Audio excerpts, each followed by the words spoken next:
Halo teman-teman semua, kembali lagi bersama saya Pelagia Samara dengan NIM 2210417631. Pada video kali ini saya akan memaparkan materi cara membuat kerangka berpikir dan hipotesis. Baiklah, untuk mempersingkat waktu, langsung saja kita pada materinya.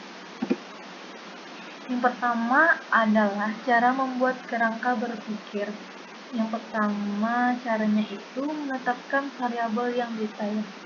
Langkah awal yang harus dilakukan oleh peneliti adalah untuk membuat kerangka berpikir, yaitu menentukan variabel secara detail.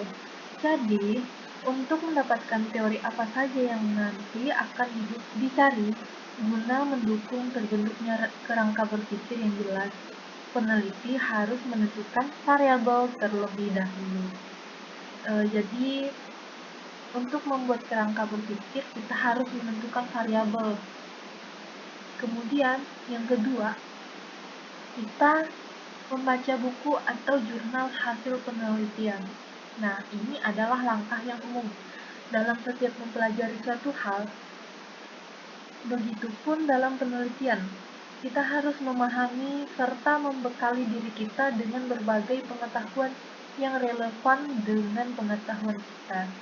Sehingga langkah selanjutnya setelah menentukan variabel yaitu membaca buku-buku yang relevan dengan penelitian atau yang isinya adalah variabel. Kemudian yang ketiga, memberikan penjelasan secara teori-teori. Nah, pada tahap 1 kita sudah menentukan variabel-variabel secara detail. Pada tahap ini, kita harus menjelaskan teori-teori yang ada pada kerangka berpikir dengan kalimat yang disusun oleh kita sendiri. Di sini, kita menjelaskan secara deduktif atau menyimpulkan hubungan antara variabel penelitian ini. Kemudian, yang keempat, memberikan argumen teoritis mengenai hubungan antara variabel yang diteliti. Argumen teoritis dalam kerangka berpikir merupakan sebuah upaya untuk memperoleh jawaban atas rumusan masalah. Dalam prakteknya, membuat argumen teoritis memerlukan kajian teoritis atau hasil penelitian yang relevan. Hal ini dilakukan sebagai petunjuk bagi pelaksana penelitian, sehingga pada akhirnya dari kerangka pemikiran adalah sebuah jawaban sementara atas rumusan masalah. Kemudian, kita berpindah pada hipotesis. Nah, cara menuliskan hipotesis itu seperti apa sih? Nah, caranya di sini ada tiga.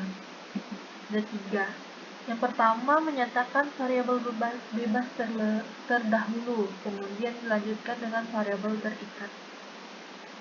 Yang kedua, menghubungkan kedua variabel dengan kata terdapat perbedaan atau terdapat hubungan antara. Kita menggunakan ini berdasarkan judul penelitian kita. Kita sesuaikan dengan judul penelitian kita, apakah terdapat perbedaan atau bisa menggunakan terdapat hubungan antara. Kemudian yang ketiga, menyatakan prediksi yang diharapkan. Di sini kita mengharapkannya itu lebih tinggi atau lebih kurang atau sama dengan. Itu perlu kita jelaskan. Jadi prediksi ini kita dapatkan dari berbagai literatur yang sudah kita lakukan sebelumnya. Nah, jadi itu adalah cara-cara kita menentukan kerangka berpikir dan hipotesis.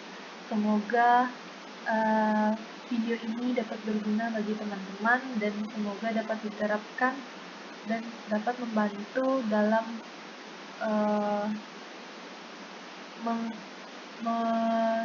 menyelesaikan suatu penelitian. Terima kasih sudah menonton, sampai jumpa.